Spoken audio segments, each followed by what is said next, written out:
नमस्कार दोस्तों, स्वागत है आपका आप ही के अपने channel B R Uday classes पे। और दोस्तों आज हम आप लोग के लिए लेकर के आ चुके हैं क्लास 10 सोशल साइंस के 100 ऑब्जेक्टिव क्वेश्चन के महामैराथन वीडियो को। तो दोस्तों आज के इस वीडियो में हम लोग सोशल साइंस के 100 ऑब्जेक्टिव क्वेश्चन को करेंगे। तो अगर आप लोग भी क्लास 10th में हो तो ये वीडियो आप लोग के लिए काफ़ी इंपॉर्टेंट है, क्योंकि आज के इस वीडियो से सीधे आपके 10 से 15 नंबर के क्वेश्चन एग्जाम में आएंगे। तो चलिए आज के इस वीडियो को शुरू करते हैं और देखते हैं कि 100 ऑब्जेक्टिव क्वेश्चन कौन कौन से हैं। तो अपना जो पहला नंबर ऑब्जेक्टिव क्वेश्चन है वो ये है कि गैरीबाल्डी पेशे से क्या था। तो आप लोग बताइए कि गैरीबाल्डी जो था वो पेशे से क्या था। तो गैरीबाल्डी पेशे से नाविक था, तो इसका हो जाएगा option number D right answer. पहले क्वेश्चन का ऑप्शन नंबर डी बिल्कुल ही राइट आंसर होगा। नेक्स्ट क्वेश्चन अपना ये है कि रक्त और लौह की नीति का अवलंबन किसने किया था। तो जो रक्त और लौह की नीति था इसका अवलंबन किया था बिस्मार्क ने। तो इस क्वेश्चन का हो जाएगा option number C right answer. Next question देखिए, जो अपना 3 नंबर क्वेश्चन है वो यह है कि फ्रेंडफर्क की संधि कब हुई थी। तो जो फ्रेंडफर्क की संधि थी ये हुई थी 1871 ईस्वी में। तो इस क्वेश्चन का हो जाएगा option number D right answer. Hope कि आप लोग को ये वीडियो पसंद आ रहा होगा। नेक्स्ट जो अपना क्वेश्चन है दोस्तों 4 नंबर क्वेश्चन यह है कि यूरोप का मरीज किसे माना जाता था। तो जो यूरोप महादेश है उसका मरीज माना जाता था तुर्की को। तो यहाँ पे हो जाएगा option number A right answer इस क्वेश्चन का। देखते हैं अगले क्वेश्चन को। अपना जो अगला क्वेश्चन है 5 नंबर क्वेश्चन ये है कि कार्ल मार्क्स का जन्म कहाँ हुआ था। तो जो कार्ल मार्क्स थे उनका जन्म हुआ था जर्मनी के अंदर। तो इसका क्या हो जाएगा, तो ये जो 5 नंबर क्वेश्चन है इसका हो जाएगा ऑप्शन नंबर बी बिल्कुल ही राइट आंसर। अब आप लोग 6 नंबर क्वेश्चन को देखिए। तो जो अपना 6 नंबर क्वेश्चन है वो ये है कि वार एंड पीस यानी कि युद्ध और शांति किसकी रचना है। तो वार एंड पीस नाम की एक किताब है और उसी किताब के बारे में पूछा गया है कि यह किसकी रचना है। तो जो वार एंड पीस है ये लियो टॉल्स्टॉय की रचना है। और आप लोग याद रखिएगा इस क्वेश्चन को, क्योंकि ये काफ़ी इंपॉर्टेंट क्वेश्चन है। तो इसका हो जाएगा option number B right answer. Next question आप लोग देख लीजिए। नेक्स्ट क्वेश्चन ये है कि रूस की बोल्शेविक क्रांति का नेतृत्व किसने किया था। तो जो रूस की बोल्शेविक क्रांति हुई थी इसका नेतृत्व किया था लेनिन ने। और ये भी काफ़ी इंपॉर्टेंट क्वेश्चन है, तो आप लोग याद रखिएगा किसने किया था, लेनिन ने किया था। इसका हो जाएगा option number C right answer. Next question देखिए। अपना जो नेक्स्ट क्वेश्चन है वो यह है कि अंकोर वाट का मंदिर कहाँ स्थित है। तो अंकोर वाट का जो मंदिर है ये कंबोडिया के अंदर स्थित है। तो इस क्वेश्चन का क्या हो जाएगा, option number D right answer हो जाएगा। साथ ही क्वेश्चन ये भी बनेगा कि अंकोर वाट के मंदिर में किस भगवान का मूर्ति है, या फिर अंकोर वाट का मंदिर में किस भगवान की पूजा की जाती है। तो जो अंकोर वाट की मंदिर है इसमें विष्णु भगवान की पूजा की जाती है, आप लोग ये भी याद रखिएगा। नेक्स्ट जो अपना क्वेश्चन है वो ये है कि हिंद चीन पहुंचने वाले प्रथम व्यापारी कौन थे। तो जो हिंद चीन नाम का एरिया है उधर पहुंचने वाले जो प्रथम व्यापारी थे वो थे पुर्तगाली। और भारत के अंदर भी सबसे पहले कौन से व्यापारी पहुंचे थे, तो भारत के अंदर भी सबसे पहले पुर्तगाली ही पहुंचे थे। तो इस क्वेश्चन का हो जाएगा option number C right answer. अब 10 नंबर क्वेश्चन देखिए। 10 नंबर क्वेश्चन यह है कि नरोत्तम सिंहाणु कहाँ का शासक था। तो जो नरोत्तम सिंहाणु था ये था कंबोडिया का शासक। और कंबोडिया में ही क्या है, तो कंबोडिया में ही अंकोर वाट का मंदिर है। नेक्स्ट क्वेश्चन आप लोग देखिए। अपना जो नेक्स्ट क्वेश्चन है वो ये है कि वियतनाम का एकीकरण कब पूरा हुआ। तो जो वियतनाम देश है ये 2 भाग में बटा हुआ था और इनका एकीकरण पूरा हुआ था 1975 ईस्वी में। तो इस क्वेश्चन का क्या हो जाएगा, option number D right answer हो जाएगा। साथ ही आप लोग 1975 याद रखिएगा, क्योंकि ये काफ़ी इंपॉर्टेंट क्वेश्चन है। नेक्स्ट क्वेश्चन यह है कि दास कैपिटल का प्रकाशन किस वर्ष हुआ था। और ये काफ़ी इंपॉर्टेंट क्वेश्चन है कि दास कैपिटल का प्रकाशन किस वर्ष हुआ था। तो जो दास कैपिटल नाम की पुस्तक है इसका प्रकाशन हुआ था 1867 ईस्वी में। तो आप लोग इसे याद रखिएगा कि 1867 ईस्वी में क्या हुआ था, दास कैपिटल का प्रकाशन हुआ था। साथ ही आप लोग ये भी याद रखिएगा कि ये जो दास कैपिटल रचना है ये किन की रचना है। तो दास कैपिटल के लेखक यानी कि इनके रचनाकार है कार्ल मार्क्स। तो आप लोग ये भी साथ में याद रखिएगा। नेक्स्ट क्वेश्चन क्वेश्चन यह है कि जालियांवाला बाग हत्याकांड कब हुआ था। तो जो जालियांवाला बाग हत्याकांड था ये हुआ था 13 अप्रैल 1919 ईस्वी को। तो इस क्वेश्चन का हो जाएगा option number A right answer, और आप लोग ध्यान से इस क्वेश्चन को याद रखिएगा। नेक्स्ट जो क्वेश्चन है वो ये है कि राष्ट्रीय स्वयंसेवक संघ यानी कि आरएसएस की स्थापना कब हुई थी, और ये काफ़ी इंपॉर्टेंट क्वेश्चन है। तो जो राष्ट्रीय स्वयंसेवक है यानी कि आरएसएस नाम की जो संस्था है इसकी स्थापना हुई थी 1925 ईस्वी में। तो आप लोग इसे याद रखिएगा कि 1925 ईस्वी में क्या हुआ था, तो राष्ट्रीय स्वयंसेवक संघ का स्थापना हुआ था। तो इसका हो जाएगा option number B right answer. Next question आप लोग देखिए। नेक्स्ट क्वेश्चन यह है कि वल्लभ भाई पटेल को सरदार की उपाधि किस आंदोलन के दौरान दी गई थी। तो जो वल्लभ भाई पटेल थे उनको सरदार वल्लभ भाई पटेल की उपाधि बरदौली आंदोलन के बाद दे दी गई थी। तो किस आंदोलन से दी गई थी, बरदौली आंदोलन से। ये आप लोग जरूर से जरूर याद रखिएगा क्योंकि ये इंपॉर्टेंट क्वेश्चन है। तो इसका हो जाएगा option number A right answer. Next जो अपना क्वेश्चन है वो यह है कि रंपा विद्रोह कब हुआ था। तो जो रंपा विद्रोह है ये हुआ था सन 1916 में। तो इसका क्या राइट आंसर हो जाएगा, ऑप्शन नंबर ए बिल्कुल ही राइट आंसर हो जाएगा। अब नेक्स्ट क्वेश्चन देखिए। अपना जो नेक्स्ट क्वेश्चन है वो यह है कि टीपू सुल्तान कहाँ के शासक थे, और ये काफ़ी इंपॉर्टेंट क्वेश्चन है। तो जो टीपू सुल्तान थी ये मैसूर के शासक थे। तो आप लोग ध्यान से याद रखिएगा कि टीपू सुल्तान कहाँ के शासक थे, तो मैसूर के शासक थे। इसका option number A right answer होगा। साथ ही ये जो टीपू सुल्तान थे इनको शेरे मैसूर भी कहा जाता था, ये भी आप लोग याद रखोगे। नेक्स्ट क्वेश्चन देखिए। नेक्स्ट क्वेश्चन जो अपना है वो यह है कि गांधी जी ने भारत में सत्याग्रह का पहला प्रयोग कहाँ किया था। तो जो गांधी जी थे उन्होंने भारत में सत्याग्रह का पहला प्रयोग बिहार के चंपारण में ही किया था। तो ये हो जाएगा इसका option number A right answer. साथ ही ये भी क्वेश्चन पूछ सकता है कि गांधी जी ने इस दुनिया में सबसे पहले सत्याग्रह का प्रयोग कहाँ किया। तो जो गांधी जी थे इस दुनिया में सबसे पहले सत्याग्रह का इस्तेमाल उन्होंने किया था दक्षिण अफ्रीका में यानी कि साउथ अफ्रीका में। तो आप लोग ये भी याद रखिएगा, और भारत के अंदर सबसे पहले चंपारण में। नेक्स्ट क्वेश्चन आप लोग का ये है कि तिनकठिया प्रणाली किन पर लागू होता था, और ये क्वेश्चन काफ़ी वीवीआई है। तो जो तिनकठिया प्रणाली था ये किसानों पर लागू होता था, जिसमें जो अंग्रेज थे वो ये कहते थे कि जो भी किसान है उनके पास अगर 20 कट्ठा ज़मीन है तो इस 20 कट्ठे ज़मीन में से 3 कट्ठे ज़मीन पे उनको अफीम या फिर नील की खेती करनी ही होगी। उसके बाद नेक्स्ट क्वेश्चन ये है कि वाष्प चलित रेल इंजन का आविष्कार किसने किया था। तो जो वाष्प चलित रेल इंजन था इसका आविष्कार किया था जेम्स वाट ने। आप लोग को याद रहेगा किसने किया था, जेम्स वाट ने किया था। तो इसका हो जाएगा option number B right answer. Next जो अपना क्वेश्चन है वो ये है कि भारत के लिए पहला फैक्ट्री एक्ट कब लागू हुआ।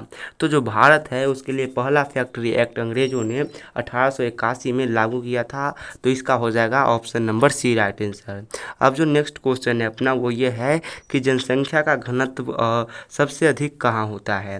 तो जनसंख्या का सबसे अधिक घनत्व होता है महानगरों में, और ये काफ़ी इंपॉर्टेंट है। तो आप लोग याद रखिएगा कि जनसंख्या का सबसे अधिक घनत्व कहाँ होता है, तो ये होता है महानगरों में। इसका हो जाएगा option number D right answer.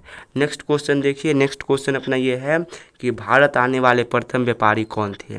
तो मैंने अभी कुछ देर पहले ही आपको बताया था कि भारत और हिंद चीन दोनों सबसे पहले आने वाले व्यापारी कौन थे। तो भारत में और हिंद चीन दोनों में ही सबसे पहले आने वाले व्यापारी थे पुर्तगाली।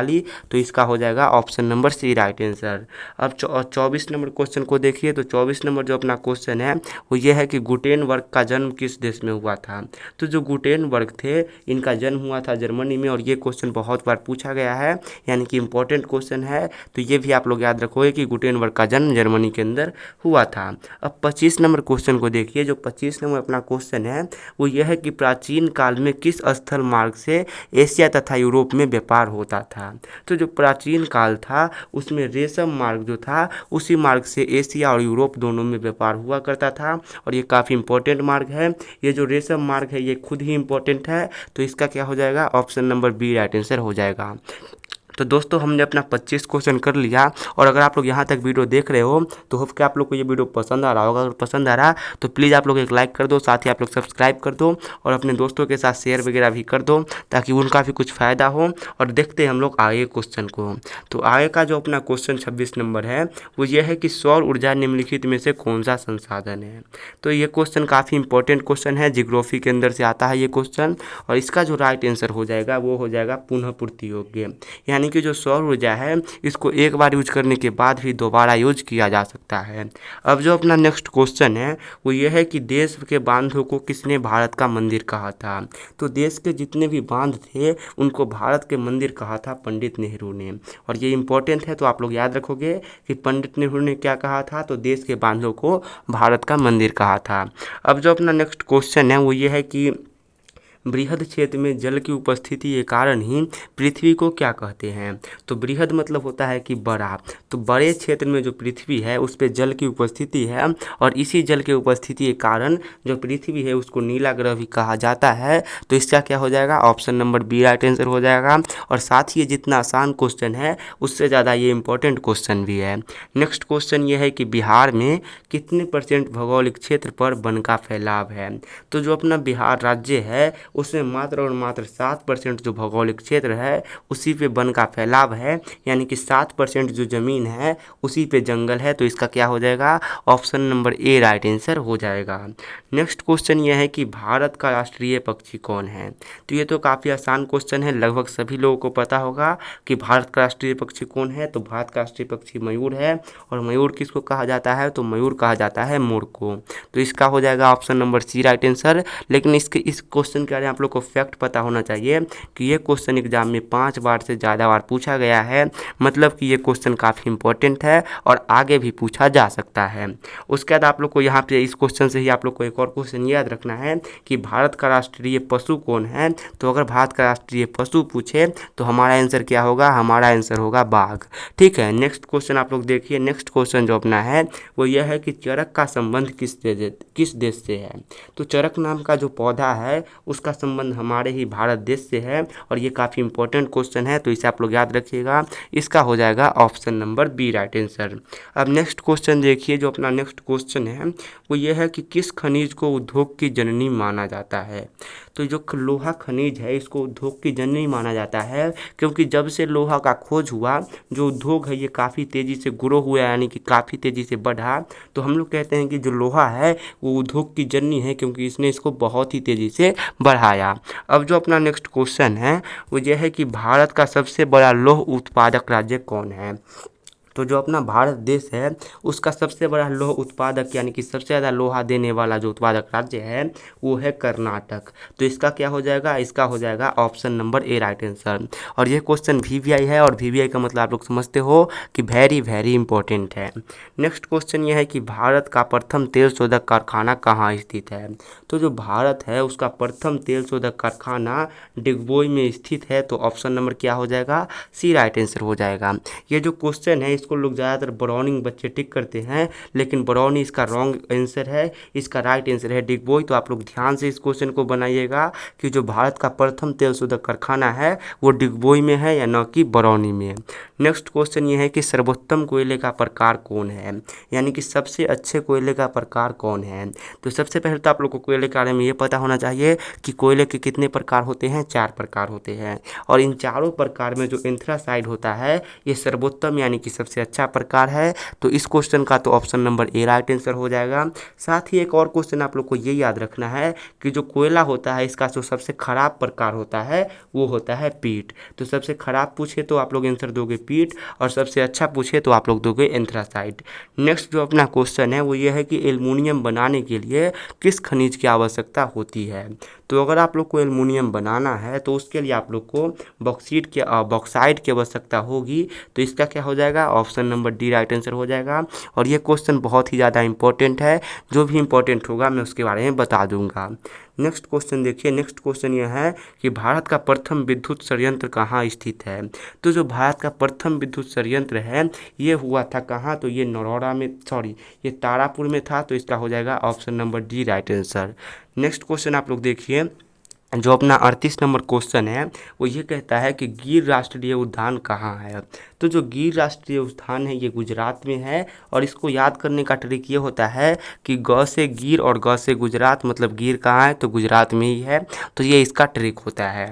नेक्स्ट क्वेश्चन ये है कि किस फल को उजला सोना कहा जाता है या फिर किस फसल को उजला सोना कहा जाता है। तो जो जूट होता है उसको क्या कहा जाता है तो उजला सोना कहा जाता है, और जो कपास होता है इसको सुनहरा सोना कहा जाता है। तो ये दोनों आप लोग याद रखिएगा, जूट को क्या कहा जाता है उजला सोना कहा जाता है, तो इसका हो जाएगा option number C right answer. और ये क्वेश्चन भी आया है तो इसको भी आप लोग ध्यान से याद करिएगा। नेक्स्ट क्वेश्चन ये है कि निम्नलिखित में से खरीफ फसल कौन है। तो इन चारों में से अगर हम लोग देखें तो जो मटर होता है ये होता है खरीफ फसल, और सबसे प्रमुख जो खरीफ फसल होता है वो होता है धान। साथ ही आप लोग को ये याद रखना है कि जो सबसे प्रमुख रबी फसल होता है वो होता है गेहूँ। तो रबी फसल पूछे तो गेहूँ और खरीफ फसल पूछे तो मुख्य रूप से धान आप लोग को आंसर देना है। जो 41 नंबर अपना क्वेश्चन है वो यह है कि इनमें से कौन उपभोक्ता उद्योग है। तो इन चारों में अगर हम लोग देखें तो चीनी उद्योग है, ये एक प्रकार का उपभोक्ता उद्योग है, तो इसका क्या हो जाएगा option number D right answer हो जाएगा। और ये क्वेश्चन भी आई है। अब देखिए नेक्स्ट क्वेश्चन को, तो अपना जो नेक्स्ट क्वेश्चन है वो यह है कि निम्नलिखित में से कौन उद्योग कृषि पर आधारित नहीं है। तो इन चारों उद्योग में से अगर हम लोग देखें तो जो सीमेंट उद्योग है ये कृषि पर आधारित नहीं है, यानी कि ये खेती पे बेस नहीं है, तो इसका हो जाएगा option number B right answer. अब जो अपना नेक्स्ट क्वेश्चन है वो ये है कि इनमें से कौन धान का एक प्रकार है। तो इन चारों में से जो है ओस, अमन और बोरो ये तीनों के तीनों क्या है तो धान के एक प्रकार है, तो इसका क्या हो जाएगा option number D right answer, यानी कि इनमें से सभी। तो इनमें से सभी क्या है धान के एक प्रकार है। अब 44 नंबर क्वेश्चन को देखिए, तो जो 44 नंबर क्वेश्चन है वो ये है कि निम्न में से कौन रोपल फसल नहीं है, यानी कि इन चारों में से कौन ऐसा फसल है जिसको रोपा नहीं जाया जाता है। तो इन चारों में से अगर आप लोग देखोगे तो गेहूं एक ऐसा फसल है जिसको रोपा नहीं बल्कि बोया जाता है। तो इन चारों में से कौन है गेहूं एक ऐसा फसल है जिसको रोपण फसल नहीं है, तो इसका हो जाएगा option number C right answer. अब 45 नंबर क्वेश्चन को देखिए। 45 नंबर क्वेश्चन ये है कि निम्न में से कौन छोटे पैमाने का उद्योग है। तो जो खिलौना उद्योग है ये छोटे पैमाने का उद्योग है, यानी कि छोटा मोटा उद्योग है जिसे कोई भी कर सकता है, तो ये क्या हो जाएगा ये हो जाएगा option number C right answer. अब जो अपना नेक्स्ट क्वेश्चन है वो ये है कि कांडला विशेष आर्थिक क्षेत्र कहाँ है। तो जो कांडला विशेष आर्थिक क्षेत्र है ये है गुजरात के अंदर, तो इसका क्या हो जाएगा इसका हो जाएगा option number D right answer. और ये क्वेश्चन भी पे आया है, और भी मैं जिस क्वेश्चन को बोलूँगा उस क्वेश्चन को आप लोग ध्यान से याद कीजिएगा। नेक्स्ट क्वेश्चन ये है कि पक्की सड़कों की लंबाई की दृष्टि से प्रथम स्थान पर कौन सा राज्य है। तो अगर हम लोग पक्की सड़कों की लंबाई की दृष्टि से देखें तो जो महाराष्ट्र है ये नंबर 1 राज्य है, क्योंकि ये जो राज्य है इसके अंदर सबसे ज़्यादा पक्की सड़कों की लंबाई है, तो इसका क्या हो जाएगा option number B right answer हो जाएगा। अब देखिए 48 नंबर क्वेश्चन, तो जो अपना 48 नंबर क्वेश्चन है वो ये है कि भारत का सबसे बड़ा बंदरगाह कहाँ है। तो जो भारत का सबसे बड़ा बंदरगाह है वो है मुंबई के अंदर। और बंदरगाह का क्या मतलब होता है तो जहाँ जहाज़ आता है और जहाँ से जहाज़ जाता है उस समुद्री किनारे को हम लोग बंदरगाह कहते हैं। और सबसे बड़ा बंदरगाह भारत के अंदर कहाँ है तो मुंबई के अंदर है, तो इस क्वेश्चन का option number A right answer हो जाएगा। अब जो अपना नेक्स्ट क्वेश्चन है वो ये है कि बिहार में कितने प्रतिशत क्षेत्र पर खेती की जाती है। तो जो बिहार है उसके 60% क्षेत्र पर खेती की जाती है, यानी कि एग्रीकल्चर की जाती है, तो ऑप्शन नंबर इसका क्या हो जाएगा 20 हो जाएगा। और ये क्वेश्चन इंपॉर्टेंट है। अब जो अपना नेक्स्ट क्वेश्चन है वो ये है कि कुशेश्वर स्थान किस जिले में स्थित है। तो जो कुशेश्वर स्थान है ये दरभंगा जिले में स्थित है, तो इसका क्या हो जाएगा option number B right answer हो जाएगा। अब जो अपना नेक्स्ट क्वेश्चन है दोस्तों वो यह है कि संजय गांधी जैविक उद्यान किस नगर में स्थित है। तो जो संजय गांधी जैविक उद्यान है ये पटना चिड़ियाघर का ही नाम है, और आप लोग सभी जानते हो कि जो पटना चिड़ियाघर है ये पटना के अंदर स्थित है, मतलब कि संजय गांधी जैविक उद्यान जो है ये पटना के अंदर स्थित है, और इसको हम लोग चिड़ियाघर के नाम से भी जानते हैं। तो इस क्वेश्चन का हो जाएगा option number D right answer. साथ ही ये इंपॉर्टेंट क्वेश्चन भी है। नेक्स्ट क्वेश्चन आप लोग देख सकते हो, जो अपना 52 नंबर क्वेश्चन है वो ये है कि भारत में औरतों के लिए कहाँ आरक्षण की व्यवस्था है या फिर किस संस्था में व्यवस्था है। तो जो भारत है उसमें औरतों के लिए आरक्षण की व्यवस्था पंचायती राज व्यवस्था में है, यानी कि जो मुखिया सरपंच का चुनाव होता है उसमें है, तो इसका हो जाएगा option number D right answer. और दोस्तों यहाँ पे मैं आप लोग को बताना चाहूँगा कि अगर आपने यहाँ तक वीडियो देख रहे हो तो प्लीज़ यार लाइक शेयर सब्सक्राइब कर दो, और साथ ही आप लोग क्या करो तो कॉपी पेन ले करके इन क्वेश्चन को लिख करके याद करने की भी कोशिश करो। अब बढ़ते हैं अपने नेक्स्ट क्वेश्चन को। तो अपना जो नेक्स्ट क्वेश्चन है वो यह है कि निम्नलिखित व्यक्तियों में से कौन लोकतंत्र में रंग भेद के विरोधी नहीं थे। और ये क्वेश्चन काफ़ी इंपॉर्टेंट है, तो इसका राइट आंसर हो जाएगा जेड गुड्डी, यानी कि ऑप्शन नंबर डी। आप लोग याद रखोगे कि निम्नलिखित में से कौन ऐसे व्यक्ति है जो लोकतंत्र में रंग भेद के विरोधी नहीं थे, तो वो व्यक्ति थे जेड गुड्डी। उसके बाद नेक्स्ट क्वेश्चन यह है कि लिच्छवी गणतंत्र बिहार के किस जिले में पाई जाती है। तो जो लिच्छवी गणतंत्र है ये बिहार के वैशाली जिले में स्थित है, यानी कि अवस्थित है, तो इसका हो जाएगा option number C right answer. आप लोग ध्यान से याद रखना कि लिच्छवी गणतंत्र कहाँ है, तो बिहार के वैशाली जिले में है। ये इंपॉर्टेंट क्वेश्चन है। नेक्स्ट क्वेश्चन आप लोग का ये है कि पंचायती राज व्यवस्था सर्वप्रथम किस राज्य में लागू हुआ था। तो जो पंचायती राज व्यवस्था है ये सबसे पहले यानी कि सर्वप्रथम राजस्थान में लागू हुआ था, तो इसका हो जाएगा option number A right answer. अब जो अपना नेक्स्ट क्वेश्चन है वो यह है कि बिहार में पंचायती राज व्यवस्था का कार्यालय कितना होता है। तो जो बिहार होता है उसके अंदर पंचायती राज व्यवस्था का कार्यालय 5 वर्ष होता है, तो ऑप्शन नंबर क्या हो जाएगा, इसका बी राइट आंसर हो जाएगा। और इसको आप लोग ध्यान से याद रखिएगा क्योंकि ये इंपॉर्टेंट क्वेश्चन है। अब देखिए अगले क्वेश्चन को। जो अपना अगला क्वेश्चन है वो यह है कि ग्राम कचहरी का प्रधान कौन होता है। तो जो ग्राम कचहरी होता है उसका प्रधान होता है सरपंच, और ये काफ़ी इंपॉर्टेंट क्वेश्चन है, तो आप लोग ध्यान से याद रखिएगा कि जो ग्राम कचहरी होता है उसका प्रधान सरपंच होता है। नेक्स्ट क्वेश्चन आप लोग देख लीजिए। तो अपना जो नेक्स्ट क्वेश्चन है वो ये है कि पटना नगर निगम के प्रधान को क्या कहा जाता है। तो जो पटना नगर निगम के प्रधान होते हैं उनको महापौर कहा जाता है, तो आप लोग इसको ध्यान से याद रखिएगा कि पटना नगर निगम के प्रधान को महापौर कहा जाता है, क्योंकि ये इंपॉर्टेंट क्वेश्चन है, तो इसका हो जाएगा option number A right answer. अब आप लोग नेक्स्ट क्वेश्चन को देखिए। तो जो अपना नेक्स्ट क्वेश्चन है वो यह है कि भारतीय संविधान के 8वीं अनुसूची में कितने भाषाओं को स्थान दी गई है। और ये क्वेश्चन जितना वीवीआई कहा जाए उतना कम है, क्योंकि इससे ज़्यादा इंपॉर्टेंट क्वेश्चन हमने अभी तक कोई किया ही नहीं है। तो जो भारतीय संविधान की 8वीं अनुसूची है उसमें 22 भाषाओं को क्या दी गई है, तो स्थान दी गई है। तो आप लोग ध्यान से याद रखिएगा कि कितनी भाषा है, तो 22 भाषाओं को स्थान दी गई है। नेक्स्ट क्वेश्चन यह है कि इन निम्न में से कौन नगर निगम के आय का स्रोत नहीं है। तो इन चारों में से जो आयकर है ये नगर निगम के आय का स्रोत नहीं है, तो इस क्वेश्चन का क्या हो जाएगा, ऑप्शन नंबर बी हो जाएगा। साथ ही ये इंपॉर्टेंट क्वेश्चन भी है। नेक्स्ट क्वेश्चन आप लोग देख लीजिए। जो अपना नेक्स्ट क्वेश्चन है वो ये है कि बिहार में छात्र आंदोलन का नेतृत्व किसने किया था। तो जो बिहार है उसके अंदर जो छात्र आंदोलन हुआ था उसका नेतृत्व करने वाले थे जयप्रकाश नारायण, और इनका शॉर्ट नाम होता है जेपी नारायण। तो इसका क्या हो जाएगा right answer, option number D हो जाएगा, और ये इंपॉर्टेंट क्वेश्चन भी है। नेक्स्ट क्वेश्चन आप लोग देख लीजिए। नेक्स्ट क्वेश्चन यह है कि भारत में 1977 में हुए आम चुनाव में किस पार्टी को बहुमत मिला था। तो जो भारत में 1977 में आम चुनाव हुआ था उसमें जो जनता पार्टी थी उसको स्पष्ट बहुमत मिला था, तो आप लोग ध्यान से याद रखिएगा किस पार्टी को, तो जनता पार्टी को मिला था। इसका option number B right answer हो जाएगा। अब आप लोग नेक्स्ट क्वेश्चन देखिए। जो अपना नेक्स्ट क्वेश्चन है वो ये है कि सूचना का अधिकार संबंधी कानून कब बना था। तो सूचना का अधिकार संबंधी कानून 2005 के अंदर बना था।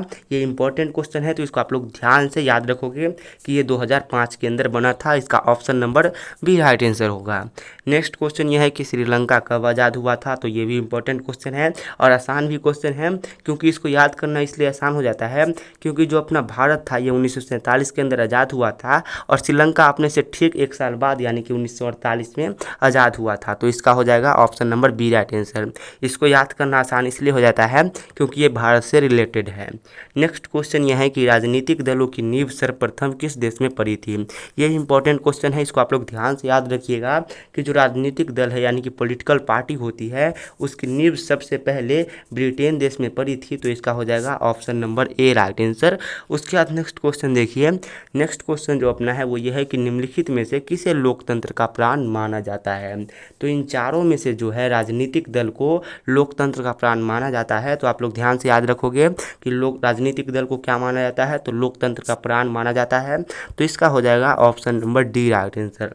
अब नेक्स्ट क्वेश्चन देखिए, नेक्स्ट क्वेश्चन ये है कि किस देश में बहुदलीय व्यवस्था नहीं है।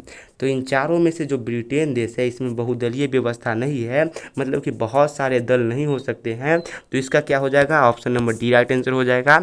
और ये भी इंपॉर्टेंट क्वेश्चन है। नेक्स्ट क्वेश्चन ये है कि दल बदल कानून किस पे लागू होता है। तो एक दल को छोड़कर दूसरे दल में जो शामिल होने वाला कानून है यानी कि दल बदल कानून, ये सांसदों और विधायकों के ऊपर लागू होता है, बाकी राष्ट्रपति वगैरह पे ये लागू नहीं होता है। तो इसका हो जाएगा option number A right answer. और इससे रिलेटेड 2 नंबर का भी सब्जेक्टिव क्वेश्चन पूछा जाता है, तो ये काफ़ी इंपॉर्टेंट क्वेश्चन हो गया। नेक्स्ट क्वेश्चन यह है कि भारतीय जनता पार्टी का चुनाव चिन्ह क्या है। तो भारतीय जनता पार्टी यानी कि बीजेपी, जो कि आज के समय में सबसे पॉपुलर पार्टी है, तो इसका जो चुनाव चिन्ह है ये होता है कमल का फूल। मोदी जी वाला पार्टी का चुनाव के चिन्ह क्या है, तो कमल का फूल है। तो ऑप्शन नंबर क्या हो जाएगा, इसका बी राइट आंसर हो जाएगा। अब जो अपना नेक्स्ट क्वेश्चन है वो यह है कि बांग्लादेश कब आज़ाद हुआ था। तो जो बांग्लादेश था ये 1971 के अंदर आज़ाद हुआ था। तो ऑप्शन नंबर इसका क्या हो जाएगा, सी हो जाएगा। और ये थोड़ा बहुत तो इंपॉर्टेंट क्वेश्चन है ये। नेक्स्ट क्वेश्चन आप लोग देख लीजिए। नेक्स्ट क्वेश्चन ये है कि भारत में आपातकाल की घोषणा कब हुई थी। तो जो भारत थी उसके अंदर आपातकाल की घोषणा 1975 के अंदर हुई थी। तो आप लोग को याद रहेगा कब हुई थी, 1975 के अंदर हुई थी। तो ऑप्शन नंबर इसका हो जाएगा बी राइट आंसर। अब जो अपना नेक्स्ट क्वेश्चन है वो ये है कि भारत में मतदाता होने की न्यूनतम आयु क्या है, यानी कि भारत में वोटर होने की न्यूनतम आयु क्या है। तो अगर आप लोग 18 साल के हो गए हैं तो ये मतदाता होने की न्यूनतम आयु है, वोट गिरा सकते हैं। तो ये हो जाएगा option number C right answer. और ये काफ़ी आसान क्वेश्चन भी है। नेक्स्ट क्वेश्चन यह है कि जनता दल जनता लोकतंत्र जनता का जनता द्वारा और जनता के लिए शासन है, ऐसा कथन क्या है या फिर यह कथन किसका है। तो जो लोकतंत्र है ये जनता का जनता द्वारा और जनता के लिए शासन है, ऐसा कहने वाले लोग थे ऐसा कहने वाले थे अब्राहम लिंकन। और ये इंपॉर्टेंट क्वेश्चन है क्योंकि ये क्वेश्चन बहुत बार पूछा गया है। तो लोकतंत्र किसका शासक है, तो ये जनता का शासन है और जनता द्वारा ही शासन है और जनता के लिए ही शासन है, ऐसा अब्राहम लिंकन ने कहा था। तो ये ऑप्शन नंबर क्या हो जाएगा, बी राइट आंसर हो जाएगा। नेक्स्ट क्वेश्चन देखिए 74 नंबर। 74 नंबर जो अपना क्वेश्चन है वो ये है कि भारत में किस तरह की लोकतंत्र की व्यवस्था की गई है। और ये इंपॉर्टेंट क्वेश्चन की लिस्ट में आप लोग को इसको शामिल कीजिए। तो जो भारत है उसके अंदर अप्रत्यक्ष लोकतंत्र की क्या की है, व्यवस्था की गई है। तो आप लोग ध्यान से याद रखिएगा कि भारत के अंदर अप्रत्यक्ष लोकतंत्र की व्यवस्था की गई है। तो इसका हो जाएगा option number B right answer. अब जो अपना नेक्स्ट क्वेश्चन है वो ये है कि 16वीं लोकतंत्र के चुनाव में 16वीं लोकसभा की चुनाव किस वर्ष हुआ था। तो जो 16वीं लोकसभा का चुनाव था ये 2019 के अंदर हुई थी। तो इसका क्या हो जाएगा, option number D right answer हो जाएगा। तो दोस्तों हमने अभी तक 75 क्वेश्चन कर लिए हैं। और अगर आप लोग यहाँ तक वीडियो देख रहे हो इसका मतलब आप लोग को वीडियो के अंदर इंटरेस्ट है। और दोस्तों मैं आप लोग को यहाँ पे एक अच्छी बात बताना चाहता हूँ। अच्छी बात यह है कि जिस PDF से आप लोग पढ़ रहे हो, अगर आप लोग ये PDF लेना चाहते हो बिल्कुल ही फ्री में, तो उसके लिए आप लोग को डिस्क्रिप्शन में दिया गया है व्हाट्सएप ग्रुप का लिंक, जाकर के वहाँ से व्हाट्सएप ग्रुप को ज्वाइन कीजिए। वहीं पे जिस PDF से आप लोग पढ़ रहे हो इस PDF को आप लोग को बिल्कुल ही फ्री में आंसर के साथ दे दिया जाएगा। अब देखिए, अब जो अपना नेक्स्ट क्वेश्चन है वो यह है कि इनमें से किसको प्राथमिक क्षेत्र कहा जाता है। तो इन चारों में से जो कृषि क्षेत्र है इसको क्या कहा जाता है, प्राथमिक क्षेत्र कहा जाता है। तो आप लोग ध्यान से याद रखोगे। साथ ही दूसरा चीज़ आप लोग याद रखोगे कि जो उद्योग क्षेत्र है इसको क्या कहा जाता है, तो इसको द्वितीय क्षेत्र कहा जाता है। और जो सेवा क्षेत्र है इसको तृतीय क्षेत्र कहा जाता है। तो ये तीनों आप लोग को याद रखना है कि कृषि को प्रथम, उद्योग को द्वितीय और सेवा को तृतीय क्षेत्र कहा जाता है। ठीक है, ये तीनों में से कोई एक क्वेश्चन आपके एग्जाम के अंदर गारंटी से आएगी। नेक्स्ट क्वेश्चन ये है कि इनमें से किस देश में मिश्रित अर्थव्यवस्था है। तो इन चारों में से जो भारत देश है इसके अंदर मिश्रित अर्थव्यवस्था है। तो आप लोग ध्यान से याद रखोगे कि जो भारत है उसके अंदर मिश्रित अर्थव्यवस्था है। तो इसका हो जाएगा option number C right answer. साथ ही रूस में कैसी अर्थव्यवस्था है, तो जो रूस देश है उसके अंदर साम्यवादी अर्थव्यवस्था है। और जो अमेरिका है इसके अंदर पूंजीवादी अर्थव्यवस्था है। और भारत के अंदर इन दोनों का मिक्सचर यानी कि मिश्रित अर्थव्यवस्था है। नेक्स्ट क्वेश्चन यह है कि इनमें से किसको पिछड़ा राज्य कहा जाता है। तो इन चारों में से बिहार को पिछड़ा राज्य कहा जाता है, ये तो आप लोग को पता ही होगा। तो इसका हो जाएगा option number C right answer. अब देखिए, अब जो अपना नेक्स्ट क्वेश्चन है वो ये है कि किस क्षेत्र को द्वितीयक क्षेत्र कहा जाता है। और अभी अभी मैंने आप लोग को बताया था कि उद्योग क्षेत्र को द्वितीयक और सेवा क्षेत्र को तृतीयक और कृषि क्षेत्र को प्रथम क्षेत्र कहा जाता है। तो यह तो आप लोग को पता ही होगा कि उद्योग को क्या कहा जाता है, द्वितीयक क्षेत्र कहा जाता है। इसका option number C right answer हो जाएगा। अब देखिए, अब क्वेश्चन यह है कि समाजवादी अर्थव्यवस्था का क्या गुण है। तो जो समाजवादी अर्थव्यवस्था है उसका गुण होता है सामाजिक कल्याण करना। क्या गुण होता है, सामाजिक कल्याण करना। तो इसका हो जाएगा ऑप्शन नंबर सी। साथ ही ये इंपॉर्टेंट क्वेश्चन है, ठीक है। और समाजवादी अर्थव्यवस्था किस देश के अंदर है, तो ये रूस देश के अंदर पाया जाता है। नेक्स्ट क्वेश्चन ये है कि योजना आयोग के अध्यक्ष कौन होते हैं। तो जो योजना आयोग होता है उसके अध्यक्ष हमेशा प्रधानमंत्री होते हैं। और ये इंपॉर्टेंट क्वेश्चन है, तो आप लोग ध्यान से ये याद रखोगे कि प्रधानमंत्री क्या क्या होते हैं, तो ये योजना आयोग के अध्यक्ष होते हैं। तो इसका हो जाएगा option number A right answer. अब आप लोग 82 नंबर क्वेश्चन को देखिए। तो जो 82 नंबर क्वेश्चन है वो ये है कि बिहार के किस जिले का प्रति व्यक्ति आय सर्वाधिक है, यानी कि सबसे अधिक है। तो जो बिहार का पटना जिले है इसका प्रति व्यक्ति आय सबसे अधिक है। तो इसका हो जाएगा option number A right answer. साथ ही आप लोग को याद रखना है कि बिहार के किस जिले का प्रति व्यक्ति आय सबसे कम है। तो जो सबसे कम प्रति व्यक्ति आय है वो है शिवहर जिले का, और सबसे अधिक किसका है, तो पटना का है। तो कम पूछे तो आप लोग को शिवहर टिक करना है, और अगर इसे अधिक पूछे तो हो जाएगा पटना। और यहाँ पे पूछा अधिक है तो यहाँ पे हो जाएगा ऑप्शन नंबर ए यानी कि पटना। अब 83 नंबर क्वेश्चन को देखिए। 83 नंबर क्वेश्चन ये है कि प्रत्यक्ष कर के रूप में निम्न में से किसे शामिल किया गया है। तो प्रत्यक्ष कर के रूप में आय कर यानी कि इनकम टैक्स को शामिल किया गया है। तो इसका हो जाएगा option number A right answer. और ये इंपॉर्टेंट है तो ध्यान से याद कीजिएगा। नेक्स्ट क्वेश्चन यह है कि भारत की राष्ट्रीय आय का सर्वप्रथम अनुमान किसने लगाया था। और ये मोस्ट इंपॉर्टेंट क्वेश्चन है। तो जो भारत की राष्ट्रीय आय है उसका सर्वप्रथम यानी कि सबसे पहले अनुमान लगाने वाले व्यक्ति थे दादा भाई नौरोजी। तो इसका क्या हो जाएगा, option number D right answer हो जाएगा, दादा भाई नौरोजी। नेक्स्ट क्वेश्चन आप लोग देखिए। 85 नंबर जो अपना क्वेश्चन है वो ये है कि मनुष्य के आर्थिक जीवन में सबसे महत्वपूर्ण क्या है। तो जो मनुष्य के सबसे आर्थिक जीवन है उसमें सबसे महत्वपूर्ण है मुद्रा, यानी कि ऑप्शन नंबर क्या हो जाएगा, तो सी राइट आंसर हो जाएगा। अब जो अपना नेक्स्ट क्वेश्चन है वो ये है कि भारत में मुद्रा कौन जारी करता है, यानी कि भारत में नोट या फिर करेंसी कौन जारी करता है। तो हम सभी जानते हैं कि जो भारत है उसमें रिजर्व बैंक ऑफ इंडिया है, वही क्या करता है, तो मुद्रा को जारी करता है। तो ये तो आसान सा क्वेश्चन है जिसका option number A right answer हो जाएगा। अब जो अपना नेक्स्ट क्वेश्चन है वो देखिए। नेक्स्ट क्वेश्चन ये है कि रूस की मुद्रा क्या है। तो जैसे भारत की मुद्रा रुपये होती है वैसे ही जो रूस की मुद्रा होती है वो होती है रूबल, ठीक है। तो इसका क्या हो जाएगा, option number A right answer हो जाएगा। नेक्स्ट क्वेश्चन यह है कि विनिमय का सर्वोत्तम साधन क्या है, मतलब एक चीज़ को खरीद बिक्री करने का जो सबसे अच्छा साधन है वो क्या है। तो विनिमय का सबसे अच्छा चालक होता है मुद्रा, यानी कि पैसे दे करके किसी भी चीज़ को खरीदना या फिर बेचना। नेक्स्ट क्वेश्चन ये है कि मुद्रा का प्राचीनतम रूप क्या है। तो मुद्रा का प्राचीनतम रूप है धातु मुद्रा, यानी कि जो सबसे पहले जो मुद्रा होते थे वो धातु के बने होते थे, या तो ये पीतल के बने होते थे या फिर सोना का भी मुद्रा बना होता था। सोना का मुद्रा राजा महाराजा के समय में बना करता था। नेक्स्ट क्वेश्चन देखिए 90 नंबर जो अपना क्वेश्चन है वो यह है कि भारत की वित्तीय राजधानी किसे कहा जाता है। तो एक तो भारत की राजनीतिक राजधानी है, तो भारत की राजनीतिक राजधानी यानी कि पॉलिटिकल राजधानी किसे कहा जाता है, तो ये कहा जाता है दिल्ली को। और भारत की जो वित्तीय यानी कि जो पैसा वाला या फिर आर्थिक राजधानी है ये कहा जाता है मुंबई को। तो आर्थिक राजधानी मुंबई को और वित्तीय राजधानी दिल्ली को। आप लोग दिल्ली टिक नहीं करना क्योंकि यहाँ पे आर्थिक पूछा है या फिर वित्तीय पूछा है, न कि राजनीतिक पूछा है। नेक्स्ट क्वेश्चन ये है कि भारतीय रिजर्व बैंक की स्थापना कब हुई थी। तो भारतीय रिजर्व बैंक यानी कि आरबीआई की स्थापना कब हुई थी, तो ये हुई थी 1935 के अंदर। तो इसका क्या हो जाएगा, option number B right answer हो जाएगा। और आप लोग इस क्वेश्चन को ध्यान से रखिएगा कि 1935 के अंदर क्या हुआ था, तो भारतीय रिजर्व बैंक की स्थापना हुई थी। अब 92 नंबर क्वेश्चन देखिए। 92 नंबर क्वेश्चन ये है कि व्यवसाय बैंक का राष्ट्रीयकरण कब किया गया था।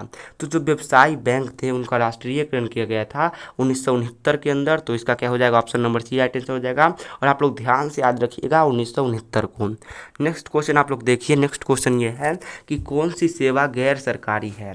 तो इन चारों में से जो मॉल सेवा है ये गैर सरकारी है, यानी कि इसको सरकार उपलब्ध नहीं कराता है, कोई और उपलब्ध कराता है। तो इसका क्या हो जाएगा, option number C right answer. अब जो अपना नेक्स्ट क्वेश्चन है वो ये है कि कौन बीमारू राज्य नहीं है। तो इन चारों में से जो केरल है ये बीमारू राज्य नहीं है, ये विकसित राज्य है, ये तो हम सभी जानते हैं। बाकी बिहार, उड़ीसा और मध्य प्रदेश बीमारू राज्य है, यानी कि कम विकसित राज्य है। तो इसका हो जाएगा option number C right answer. अब जो अपना नेक्स्ट क्वेश्चन ये है कि मनरेगा की शुरुआत किस राज्य से हुई थी। तो जो मनरेगा थी इसकी शुरुआत हुई थी आंध्र प्रदेश राज्य से। तो आप लोग ध्यान से याद रखिएगा किस राज्य से, आंध्र प्रदेश राज्य से। तो इसका option number A right answer हो जाएगा। नेक्स्ट क्वेश्चन ये है कि नरेगा के साथ किस व्यक्ति का नाम जोड़ा गया है। तो जो नरेगा था इसके साथ महात्मा गांधी का नाम जोड़ा था, और जो नरेगा था इसमें महात्मा गांधी का अगर नाम जुट गया तो ये रहा म और ये रहा नरेगा, यानी कि मनरेगा। ठीक है। नेक्स्ट क्वेश्चन ये है कि वैश्वीकरण के मुख्य कितने अंग होते हैं। तो वैश्वीकरण के मुख्य रूप से 3 अंग होते हैं, 3 अंग होते हैं। तो option number C right answer हो जाएगा।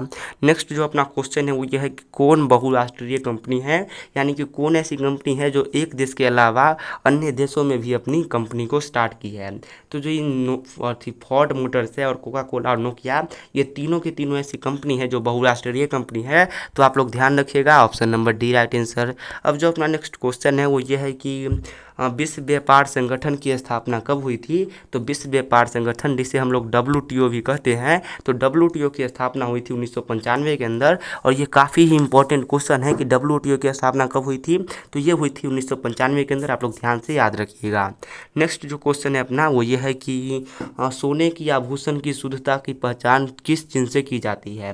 तो जो सोने की आभूषण होती है वो कितना % शुद्ध है, इसकी पहचान की जाती है हॉलमार्क से। ठीक है। तो ऑप्शन नंबर क्या हो जाएगा, इसका सी राइट आंसर हो जाएगा। और नीचे आप लोग देख सकते हो कि इन क्वेश्चन के आंसर दिए गए हैं। तो PDF अगर आप लोग को लेना है तो व्हाट्सएप ग्रुप को ज्वाइन कीजिए, वहीं पे मिल जाएगा।